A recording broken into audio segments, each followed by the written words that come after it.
Ben ritrovati amici di Radio Rossonera, ben ritrovati a tutti e buona settimana qui dalla radio, o meglio, da quello che queste 2 settimane sarà Radio Rossonera e tra poco vi dico anche cosa succederà per il nostro palinsesto. Innanzitutto buongiorno, buona settimana, buon lunedì, grazie a tutti quelli che ci han seguito in queste 2 settimane precedenti che erano un po', diciamo così, ancora figlie del fatto che tra un po' di vacanze e l'altro siamo comunque riusciti a garantirvi la messa in onda in studio, cosa che non succederà nelle prossime 2 settimane perché, come vi avevamo detto, Talk e Lunch vanno un attimo in vacanza per un paio di settimane, non di più, e poi torneranno il 19, lunedì 19 per le dirette da studio. Ma, come vi ho detto, non ci spegniamo in queste 2 settimane.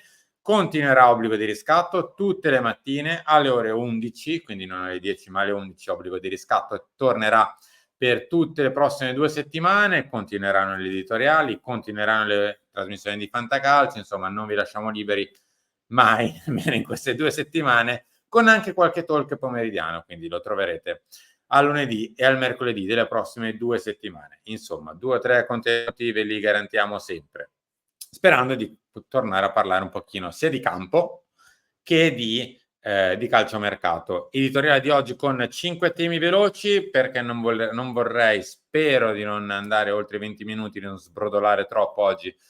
Quindi stupore e normalità, parleremo un po' del mister, di Paolo Fonseca, di quello che ha iniziato a intravedere, o meglio che ci ha fatto intravedere nelle prime amichevoli, poi vedremo col Barça, col Monza, insomma avremo tempo ancora per testare un po' la nostra squadra in vista del Toro, però insomma iniziamo a parlare un po' di calcio giocato che male non fa. A proposito di questo, centrocampo cantiere aperto che è un po' il succo di questo primo periodo di nuovo corso, visto che il centrocampo è quello un pochino più sconvolto proprio dal punto di vista del gioco, non dello sistema di gioco, ma del gioco, delle direttive, di tutto quello che verrà chiesto ai centrocampisti nel prossimo futuro. Gioco delle coppie, qui parliamo solo esclusivamente di calciomercato. La tattica dell'attesa, idem come sopra, parleremo di tattiche di mercato e chiudiamo con lo stadio, con rendering a San Donato.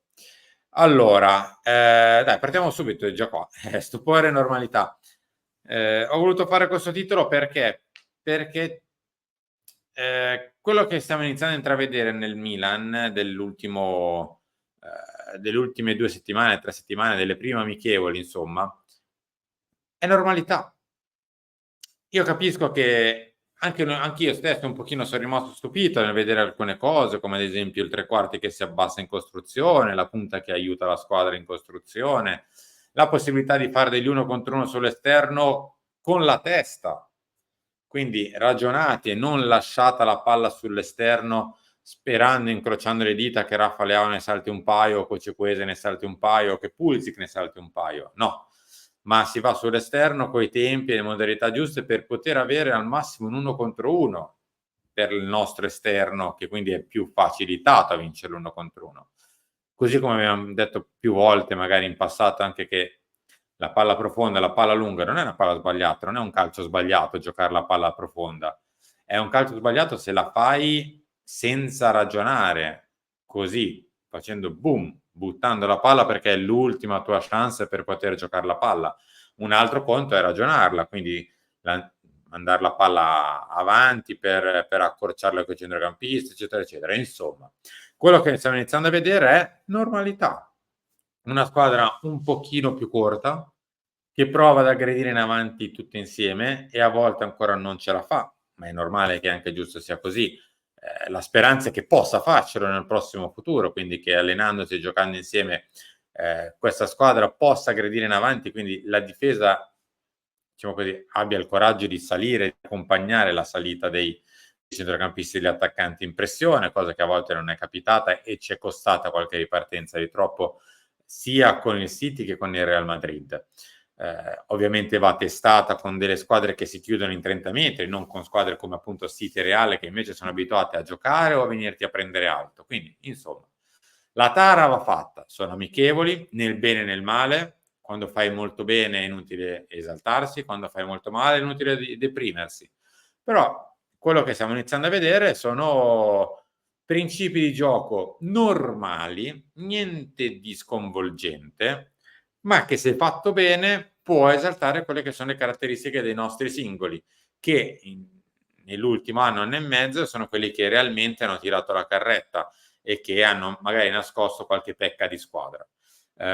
Quindi stupiamoci il giusto, siamo contenti il giusto, vediamo se questo nuovo Milan avrà il tempo e la bravura di nascere velocemente, perché questo tanto chiederà il campionato e la Champions League. Il campionato inizia tra 2 settimane, la Champions League non è nemmeno troppo lontana, inizia i primi di settembre e la Champions League non ti aspetta per il grado di difficoltà delle avversarie. Quindi, insomma, vado subito al punto numero 2, perché il centrocampo è realmente il nostro reparto più cantiere di tutti. Come avete visto si gioca a 2, sì, assolutamente sì. Come l'anno scorso? No. Poi giusto o sbagliato che sia lo diranno i risultati, le prestazioni, eccetera, eccetera. È sicuramente un modo diverso di interpretare il 4-2-3-1, completamente diverso per certi versi, quindi cercando un possesso maggiore, cercando una costruzione dal basso maggiore, cercando una squadra più corta, cercando di non spaccarsi in due, cosa che era voluta l'anno scorso perché c'era un'idea di calcio diversa, cioè quella di abbassare anche la squadra avversaria alzando già 4-5 giocatori oltre la linea della metà campo. Cosa che quest'anno, come vedete, non è così, anzi si cerca quasi di portarsi il nemico in casa per poi sorprenderlo in una ripartenza palla terra. Il centrocampo è molto coinvolto in questo, sia nella fase di pressione che in quella di costruzione, ma a questo punto va rivalutato magari quello che può essere il nostro desiderio sul mercato. Mi spiego meglio. In un centrocampo dove la squadra è, si spera, a tendere, più corta e compatta, quindi possa difendere con i reparti più che con i singoli e le singole corse di 30 metri del singolo giocatore che va a prendersi l'avversario, perché non si gioca più uomo a uomo, ma si tende a giocare con il reparto. Quindi quello che in teoria dovevamo fare l'anno scorso, viste le caratteristiche dei nostri centrocampisti, avendo perso che sì e poi avendo perso anche Tonali. Siccome questa squadra non ha più né che sì né Tonali, deve per forza di cosa a centrocampo difendere di reparto. Quindi una squadra che deve essere con spazi concessi agli avversari minori, minore possibilità di concedere al tuo centrocampista la capacità di difendere, ma deve essere l'intero reparto a farlo. Quindi potrebbe, e qui chiedo anche a voi cosa ne pensate, non servire il centrocampista puramente muscolare. Cioè, capitemi bene, non sto dicendo che non lo si debba prendere muscolare, ma puramente muscolare, puramente di corsa, quindi non per forza la prima caratteristica devono essere i chili e centimetri e chilometri percorsi da questo centrocampista, ma deve sposarsi molto bene con la nostra fase con la palla, con il possesso della palla. Un centrocampista molto bravo a difendere, ma che non sa costruire, se giochiamo così, rischia di essere molto penalizzato, perché va incontro ad errori tecnici che giustamente non può sopportare se lo si costringe a costruire dal basso. Quindi forse Fofana è un buon centrocampista, anche tecnico, insomma, intendiamoci chiaro, va bene. Non sto dicendo che non vada bene Fofana, assolutamente no. Però, visto il nostro nuovo modo di stare in campo, visto che difenderemo di reparto, visto che dobbiamo costruire con la palla dal basso, un centrocampista che non sia magari Fofana, perché come state vedendo, ne parliamo nel quarto punto, c'è un po' di difficoltà, si potrebbe virare, e anche questo è quello che vi chiedevo, su un uomo d'ordine, più che sul centrocampista che paga da bere per tutti perché corre per tutti. Quindi non un centrocampista che fa 40 metri di corsa, ma un centrocampista che è bravo a coprire gli spazi, a interdire, sì, a chiudere le linee di passaggio anche, Non serve però un quattrocentista che va a prendere tutti quanti, perché non giochiamo più così. L'anno scorso serviva, quest'anno forse serve molto meno. Quindi ovviamente l'espressione finale è Rodri, l'espressione finale sono un Van Bommel giovane, tanto per intenderci. Ecco, un centrocampista che sì, legge difensivamente, ma che coi piedi sia ordinato, un buon centrocampista tecnico anche. Quindi magari vediamo se in questa seconda parte di mercato, se mai dovesse esserci ancora problemi con Fofana, io sarei più indirizzato a fare quel tipo di acquisto, nel caso. Gioco delle coppie, che è il nostro mercato finora. Cioè, sono usciti Kier e Giroud, sono entrati Morata e Pavlovic. Al 4 di agosto il nostro mercato è questo, una sorta di gioco delle coppie, di porte girevoli. Ne sono usciti 2 e ne sono entrati 2. Ne è uscito un terzo, per forza di cose, perché Alessandro Florenzi, oltre che aveva la possibilità di andare via, purtroppo l'abbiamo perso per il brutto infortunio che ha avuto, quindi lo ritroveremo a 2025 inoltrato. Quindi, il semplice gioco delle coppie, ne entrerà un altro, ovvero Emerson Royal, che anche qui è in fase di chiusura, probabilmente questa sarà la sua settimana. Però mi interrompo perché la connessione se ne sta andando. Rieccomi, dovrebbe essersi ristabilita.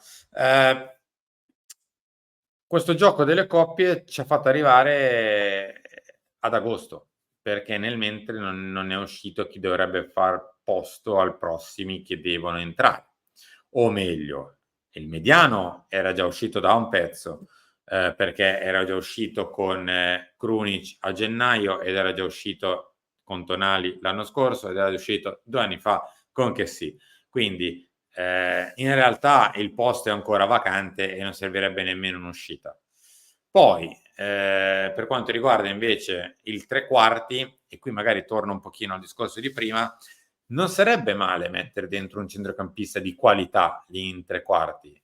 Liberali sta facendo molto bene, ma è ancora un giovane di 17 anni, quindi con tutte le incognite del caso e forse avrebbe bisogno di giocare e non di ritagliarsi qualche scampolo. Loftus-Cheek, che in tre quarti ha giocato l'anno scorso, punto. In carriera non faceva questo. Ha fatto la mezzala, ha fatto l'interno, ma non ha fatto il trequartista. L'anno scorso gli abbiamo fatto fare quasi la seconda punta. Quindi, se quest'anno il trequartista è realmente una sorta di ibrido tra la mezzala e il trequartista, allora ha senso.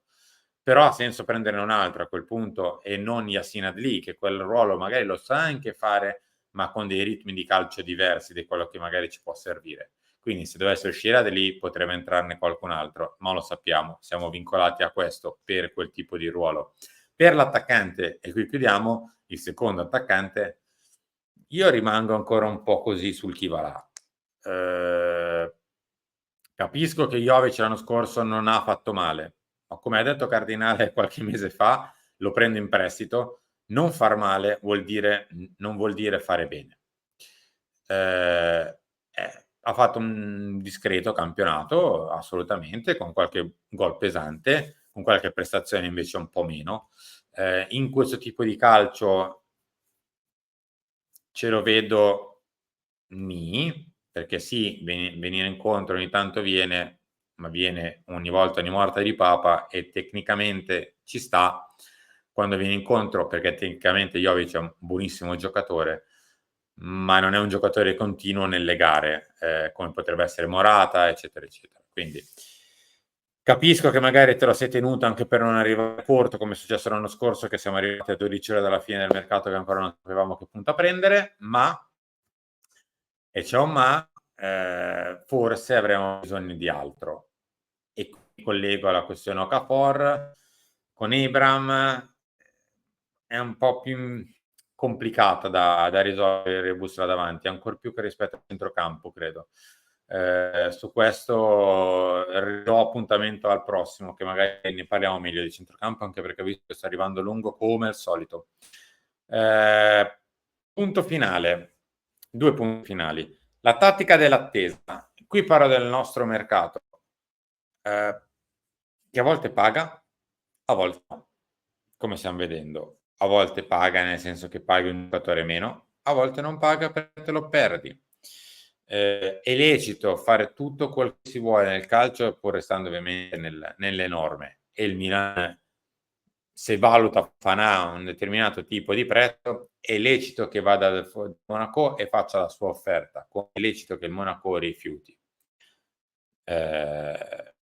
Io dico solo una cosa: Fofana per il Monaco e anche per la nazionale francese, che non l'ha schierato titolare, ma se l'è portato all'Europeo, quindi era uno dei 23, non è un giocatore qualunque, né per il Monaco né per la Francia. Andare a chiedere al Monaco un giocatore che sì va in scadenza, quindi è giusto andare al Monaco a dire 35, 40, quello che magari può essere la sua valutazione sul mercato a contratto pieno, non te li darò mai. È giusto che non te li dia, perché mancano 12 mesi. Quindi mettiamoci d'accordo per un prezzo più basso. Mettersi d'accordo sul prezzo più basso poi è un conto. Andare a offrire 10, 12, 14 in successione oltre un mese fa logorare un po' le parti. Ed è quello che è successo nelle ultime settimane, 2 settimane, quando il Monaco, un po' logoro, è tornato a sparare alto, molto alto, ancor più alto rispetto a quello che magari poteva essere una base d'accordo tra le 2 società qualche settimana fa, figlie del fatto anche di qualche titolo, figli di blitz di Cardinale, vabbè, insomma il Monaco anche qui lecitamente, perché sennò mettetevi ogni tanto provate a svestire i panni del tifoso del Milan, che so che è difficile, e mettersi quelli di magari del Monaco.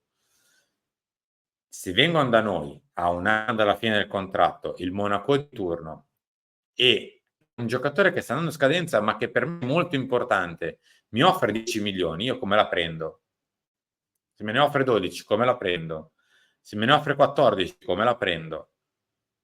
Mettetevi nei panni di un dirigente del Monaco e del tifoso del Monaco. Io capisco che siamo dall'altra parte della barricata in questo momento, ma mettiamoci nei panni di chi magari poteva venire qua ad agosto, che sia una situazione un po' diversa, ma mettiamo caso che sapevamo che sì, era già in rotta di collisione, che voleva andare via, aveva già un accordo per andare via, eccetera.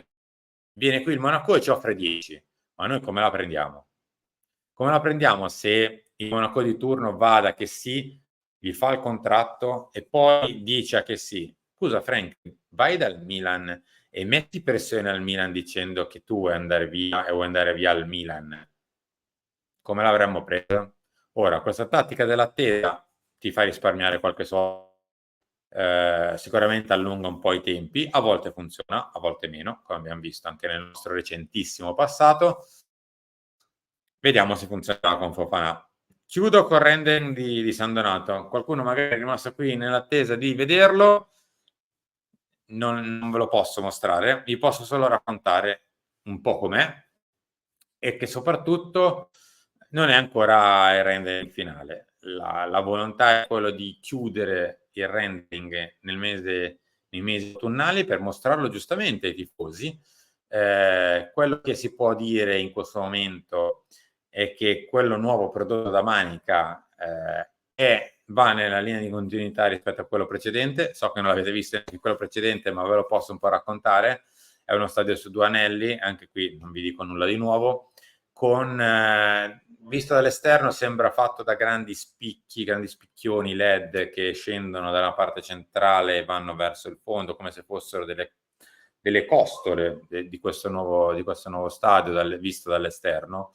Uno stadio che vivrà su una grande piazza che chiusa a sud da museo, sede, store, ristorante, compagnia cantante, garantirà proprio una vera e propria piazza.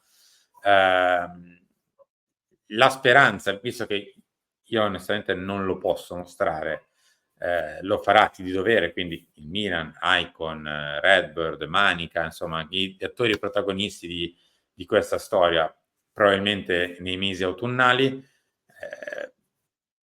Non so che altro dirvi se non la situazione di San Donato sta procedendo molto, sta procedendo anche bene, al di là di quel che ogni tanto esce tra professori universitari, associazioni lecite, anche qui è lecitissimo ragazzi, nulla da dire con la questione di Chiaravalle, piuttosto che le Cicogne, i campi, eccetera, eccetera. Discorsi lecitissimi. Però io volevo fare cronaca e oltre a questo vi devo dire che anche grazie al grandissimo lavoro di Regione Lombardia, che si sta spendendo molto e che sta portando molto bene avanti la questione, la situazione dell'accordo di programma della VAS, ovvero di quel documento che poi verrà portato in Consiglio Comunale a San Donato, sta andando molto bene. E quindi speriamo di avere novità a breve, in autunno, che possano poi portare alla chiusura dell'accordo di programma in inverno, per poi far votare al Consiglio Comunale in primavera e aver finito qui in tempo 12 mesi da quando si è iniziati a far partire i lavori dell'accordo di programma, farli finire, come detto, nella primavera-estate del 2025. Grazie a tutti per essere stati qui con me, più che con noi. Grazie ancora, ci ritroviamo alle 11 con obbligo di riscatto e poi ci ritroviamo con tutti i nostri appuntamenti di queste 2 settimane a ritmo ridotto, ma sempre presenti. Grazie ancora, buona settimana e a presto.